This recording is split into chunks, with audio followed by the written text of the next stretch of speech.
సమావేశాన్ని ఏర్పాటు చేసిన డిఎస్ఎఫ్ఐ జాతీయ అధ్యక్షుడు వివేక్ గారికి ప్రత్యేక కృతజ్ఞతలు. అలాగే స్టేజ్ని అలంకరించిన నా తోటి సహచరులు నిరుద్యోగ జేఏసీ నాయకులందరికీ కూడా ప్రత్యేకమైన కృతజ్ఞతలు తెలియజేస్తూ, ఈరోజు ఈ సమావేశం పెట్టడానికి ప్రధాన కారణం మేము చేసిన తప్పే. ఆ రోజు ఓటేసిన పాపానికి ఈరోజు 20 రోజుల మించి నడి రోడ్లపైన స్టేషన్ల చుట్టూ తిరుగుతూ ఉన్నాం. ఏ సిద్ధాంతాలతోటైతే కాంగ్రెస్ పార్టీ అహింస అనే సిద్ధాంతంతో స్థాపించబడిందో ఈరోజు తెలంగాణలో అహింసనే రాజ్యమేలుతున్నట్టుంది. ఎందుకంటే లాఠీ దెబ్బలు, లాఠీ ఛార్జీలు అంటే కాంగ్రెస్ పార్టీ సిద్ధాంతాలనే మూలాలని కూడా మర్చిపోతున్నారు. నేను నిన్ననే ఒక పేపర్లో చూసిన, 1948లో కాంగ్రెస్ పార్టీని స్వతంత్రం వచ్చిన తర్వాత గాంధీజీ రద్దు చేద్దామని చెప్పాడు. ఎందుకు రద్దు చేయలేదు అని ఈరోజు నేను బాధపడుతున్నాను. ఆయన ముందుగానే చెప్పాడు, ఎందుకంటే కాంగ్రెస్ పార్టీ ఇలా వస్తే నిరుద్యోగులపైన లాఠీ చార్జీలు చేసి, ధర్నాలు చేస్తుంటే అరెస్టులు చేసి కేసులు పెట్టమని చెప్తుందేమో అనే ఉద్దేశంతో గాంధీజీ గారు ముందు చూపుతోటే కాంగ్రెస్ పార్టీని రద్దు చేయాలని చెప్పారనమాట. ఈ రోజు తెలంగాణలో ఇంకేం జరుగుతుందంటే 15 లక్షల మంది పోలీస్ అభ్యర్థులు ఆ రోజు మేమందరం కూడా ఇక్కడున్న స్టేజ్ మీద ఉన్న ప్రతి ఒక్కరు కూడా ఆ రోజు రేవంత్ రెడ్డి గారికి దేవుళ్ళలాగా కనపడ్డారు. బస్సు యాత్రలు చేసేటప్పుడు కానీ, ధర్నాలు నిర్వహించేటప్పుడు కానీ వీళ్ళందరూ ఆ రోజు 30 లక్షలు ఇంటూ 3 ఓట్లు వేస్తే 90 లక్షల మంది ఓట్లు అవుతామని చెప్పారు. ఆ రోజు వీళ్ళందరూ దేవుళ్ళలాగా కనపడ్డ వాళ్ళు ఈ రోజు క్వశ్చన్ చేస్తుంటే దయ్యాలలాగా కనపడుతున్నారు. అంటే నీకు ఓటేసిన తర్వాత ఒక రకంగా, ఓటేగిన తర్వాత ఒక రకంగా మాట్లాడుతున్నావు. ఒక్కరోజు దిల్సుఖ్ నగర్ వచ్చి పోలీస్ అభ్యర్థుల యొక్క కష్టాలు చూస్తే నీకు అర్థమవుతుంది. తల్లిదండ్రుల యొక్క పుస్తకాలు అమ్మి కోచింగ్ సెంటర్లలో కోచింగ్ తీసుకొని స్టడియాలలో వెన్నుముక అరిగేలాగా కూర్చొని జరుగుతున్న ఆ విద్యార్థులకు సమాధానం ఎవరు చెప్పాలి? ఒక స్టేట్కి ఒక హోమ్ మినిస్టర్ లేడు. ఒక డీజీపీ గారిని కలుద్దామంటే లోనకి రానియరు. ఒక మా బోర్డు చైర్మన్ ఎక్కడున్నాడో కనపడి సంవత్సరం అవుతుంది. అసలు మేము ఎవరిని కలవాలి? ఎవరిని అడిగితే ప్రశ్నిస్తారు. ఇప్పుడు మేము ఇక్కడ ఉన్న వాళ్ళం, రేపు బీజేపీ ఆఫీస్కి వెళ్తే మేము బీజేపీ కార్యకర్తలం, బీఆర్ఎస్కి వెళ్తే బీఆర్ఎస్ కార్యకర్తలం, కవిత దగ్గరికి వెళ్తే జాగృతి కార్యకర్తలం, కాంగ్రెస్ దగ్గరికి వెళ్తే కాంగ్రెస్ కార్యకర్తలం. అసలు నిరుద్యోగ అనేవాడు ఈ తెలంగాణలో ఏ పార్టీ కార్యకర్త అనేది ఒక రాజ్యాంగ సవరణ ద్వారా ఒక ఐడెంటిటీ కార్డు అని ఇవ్వాల్సిందిగా మేము ప్రభుత్వాన్ని ప్రశ్నిస్తున్నాం. 5 సంవత్సరాల అధికారం గాంధీ భవన్లో పల్లి బఠానీలు అమ్ముకొని మా యొక్క రక్తాన్ని మీరు ధర్నాలు చేసినప్పుడు మేము కొబ్బరి బొండాలు మా రక్తం కరిగించి మీకు శావాలు కప్పితే, ఈ రోజు మీకు అధికారం వచ్చిన తర్వాత మమ్మల్ని ఆ గాంధీ భవన్ మెట్లు కూడా ఎక్కనియట్లేదు. ఈ రోజు మీరు ఏసీ గదులలో అనుభవిస్తున్న అధికార మదం అనేది ఎవరు పెట్టిన భిక్ష అనేది మీరు ఆలోచించాలి. ఎవరితోటన్నా ఆడుకోండియా. నిరుద్యోగుల శవాల మీద రాజకీయాలు చేసి అధికారం చంపించవచ్చు.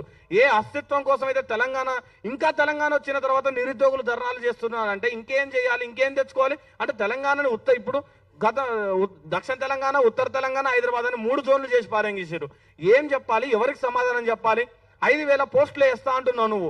5,000 పోస్టులలో 9 రకాల కేటగిరీలు ఉంటాయి.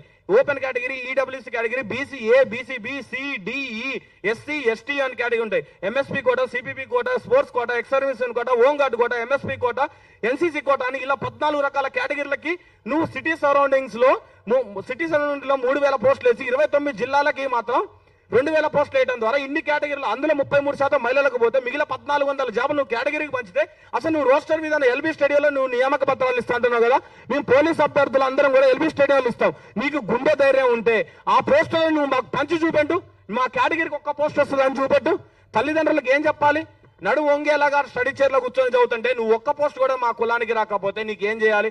ఆ రోజేమో నీకు ఇదే బీసీ, ఎస్టీ పిల్లల తల్లిదండ్రుల కాళ్ళు మొక్కిన మేము నువ్వు 70,000 ఉద్యోగాలు, 60,000 ఉద్యోగాలు, 80,000 ఉద్యోగాలని వేలం పాట పాడుతున్నట్టు పాడుతుంటే మేము ఎవరిని అడగాలి? ఇచ్చిన వినతి పత్రాలు చిత్తు కాగితం లాగా చెత్తబుట్టలోకి వెళ్తుంటే మా యొక్క సమస్య పరిష్కార మార్గం ఎక్కడ దొరకాలి? ఎవరిని అడిగితే సమస్య పరిష్కార మార్గం దొరుకుతుంది? అర్ధాకలితోటి ఉంటున్నాం కదా. మేము గ్రామీణ ప్రాంతాల్లో వచ్చిన నీకు సిటీలో ఒక్క ఓటు రాలే. వచ్చిన మహబూబ్ నగర్, నల్లగొండ, ఖమ్మం, వరంగల్ జిల్లాలలో 48 సీట్లు వచ్చి నీకు అధికారంలోకి రావడానికి వచ్చిన మేము గంపెడు ఆశలతోటి ఇంటి దగ్గర నుంచి బియ్యం మూటలు ఎత్తుకొని రూములకు వచ్చి స్టడియాలలో ఇక్కడ రూములు తీసుకొని ఉంటుంటే నువ్వు ధర్నా చేస్తున్నావు అని చెప్పి మమ్మల్ని అర్ధాకలితోటి స్టేషన్లలో పెట్టి ఉదయం 6 గంటల వరకు అన్నం పెట్టకుండా రూములలో తోలి మేము అరెస్ట్ అయిన వీడియోలు నువ్వు ఇంటి దగ్గర తల్లిదండ్రులు చూసి గుండెలు పగులుతుంటే దానికి సమాధానం ఎవరు చెప్పాలి? ఓటేసిన పాపానికి మమ్మల్ని కన్న తండ్రుల యొక్క కడుపు కోతను నువ్వు మిగిల్చడానికి చేస్తున్నావా ఈ ప్రయత్నం? ఏ పాపం చేశామని మేము స్టేషన్ల చుట్టూ చిప్పించే ప్రయత్నం చేస్తున్నాం? దయచేసి జీవో నెంబర్ 46 రద్దు చేయాలి. అలాగే 15,000 పోస్టులు పైగానే నోటిఫికేషన్ ఇవ్వాలి. అలాగే ఏజ్ రిలాక్సేషన్ 36 సంవత్సరాలు ఇవ్వాలి. ముందుగా బోర్డు చైర్మన్ తొలగించండి అయ్యా. స్టేట్కి ఎవరినో ఒక హోమ్ మినిస్టర్ పెట్టండి. మా మిత్రుడు అన్నట్టు ఎవరో ఒకరితో చర్చలు మాట్లాడండి. మాకు ఎక్కడి నుంచి వస్తాయి డబ్బులు? హాస్టల్ ఫీజులు కట్టుకోవడానికే డబ్బులు. ఇలా 20 రోజుల నుంచి నరకయాతన పడుతూ తిరుగుతున్నాం. మా వర్షంలో కనీసం వర్షంలో తడుస్తూ మా ఇంద్రాన్నని గుంజకు వెళ్ళారు. ఇప్పటికి 5 కేసులు పెట్టారు పోలీసు అభ్యర్థి. ఆ కేసులు ఎలా తీపించుకోవాలి ఇందిరానాయక్ అన్న మీద? ఇప్పుడు ఆ కేసుల పరిస్థితి ఏమిటి? ఆయన ఉద్యోగాలు పనికి రావద్దా? మమ్మల్ని ఆ స్టేషన్లో లేచి ప్రెస్ మీట్లో పోకుండా ఇబ్బంది పెడుతుంటే దానికి కారణం ఎవరు? అధికారం ఎవరికైనా 5 సంవత్సరాలే ఉంటుంది.